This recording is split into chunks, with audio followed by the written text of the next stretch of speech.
Hello guys, welcome back to our YouTube channel. তো সবাই কেমন আছো? আশা করি ভালো আছো। তো চলে আসি নতুন আরও একটা ভিডিওতে। আর আজকের ভিডিওর থাম্বনেল দেখে হয়তো অলরেডি বুঝেই গেছো, আমাদের যে চৈত্র মাসে চড়ক পূজা ছিল এবং চড়ক ঘোরা সব হয়ে গেছে। এবার আমাদের যে চড়ক যেখানে করেছিলাম বাগাসরা, তো সেখানে আমাদের গাছটা রয়েছে। ওখান থেকে এক সপ্তাহ পর গাছ তোলা হয়। সে ভিডিও তোমাদের সঙ্গে আগের বছরও আমি শেয়ার করেছিলাম, এবছরও করবো। তো এই শেষ ভিডিওটা, মানে চড়কের শেষ ভিডিওটা আমি তোমাদের সঙ্গে শেয়ার করছি। তো চলো বাগাসরাইকে দেখা হচ্ছে।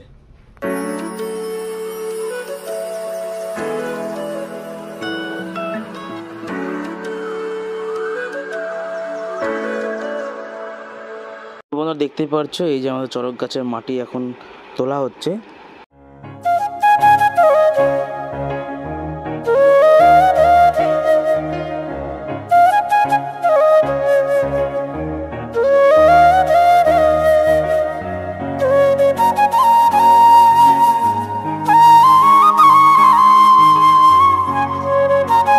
গর্তটা প্রায় এক মানুষ খোঁড়া হয়, তো সেটা খুঁড়তে একটু টাইম লাগবে।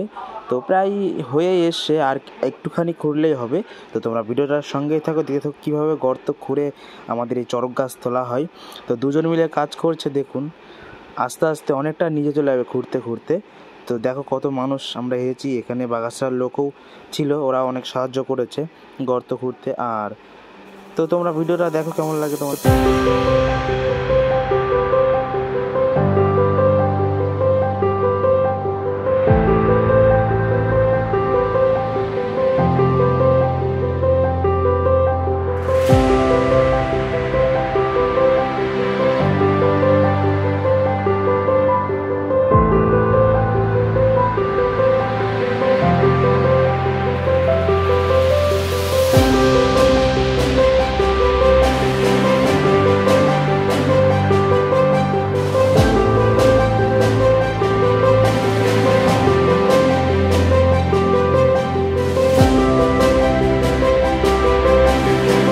গর্তটা প্রায় খোঁড়া হয়ে গেছে। তো আর গাছটা নামানোর জন্য একটা কাইচি যেভাবে তোলা হয়েছিল সেভাবেই ঠিক নামানো হবে।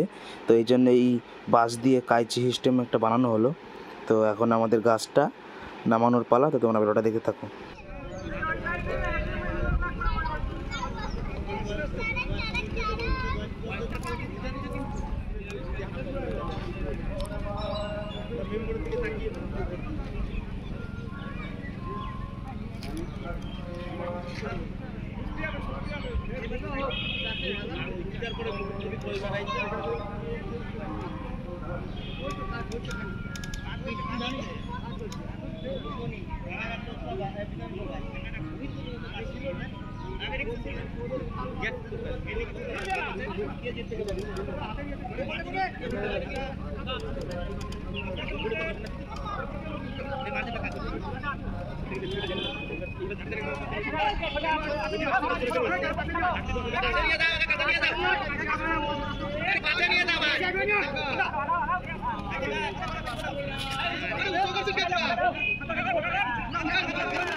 আমাদের চড়ক গাছ তোলা হয়ে গেল, তো তোমরা দেখতেই পারলে। আর ভিডিওটা তোমাদের কেমন লাগলো, যদি ভালো অবশ্যই লাইক শেয়ার কমেন্ট করতে ভুলবে না।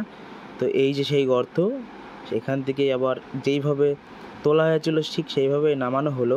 তো ভিডিওটা তোমাদের যদি ভালো অবশ্যই একটা লাইক কমেন্ট শেয়ার করতে ভুলবে না।